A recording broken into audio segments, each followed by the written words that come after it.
C'est un rendez-vous. On se retrouve chaque année pour d'abord remettre un prix, mais pas simplement, pour débattre sur la politique et les questions du moment, pas simplement sur des problèmes ponctuels d'actualité, mais reprendre sur une période des questions qui se posent dans le débat politique, qui intéressent l'opinion. Donc c'est l'occasion à la fois de célébrer les meilleurs livres et en même temps de débattre de façon pluraliste, donc devant un public qui est souvent jeune, ce qui est intéressant.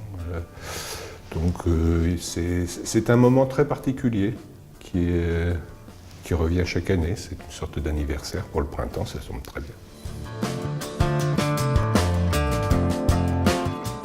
Plus ça dure, plus c'est bon, si j'allais dire. Ça prouve que ce rendez-vous répond à une attente. Si c'était simplement un coup d'une année, ça n'aurait pas duré. Le fait que ça dure, c'est que ça montre, à mon avis, que ça répond à une attente, et vivement les 50 ans.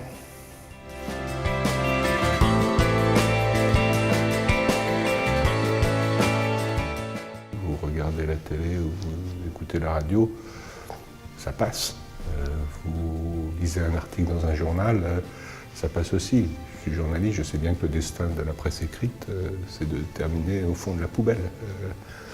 Ça ne veut pas dire que les gens l'oublient, mais enfin, ça ne reste pas le livre, c'est un objet.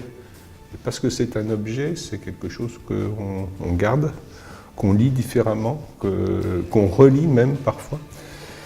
Donc en plus, l'objet du livre politique est souvent d'éclairer différemment ou de faire des synthèses ou de donner un éclairage que l'on n'avait pas vu. Donc de ce point de vue-là, c'est indispensable parce que c'est un complément, c'est totalement autre chose.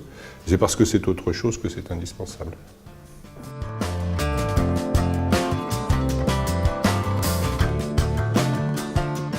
Moi, quand je n'ai plus rien à lire en politique, ce qui arrive, je reprends des livres d'histoire qui sont pour moi des livres politiques, et celui que je relis tout le temps, c'est Michelet.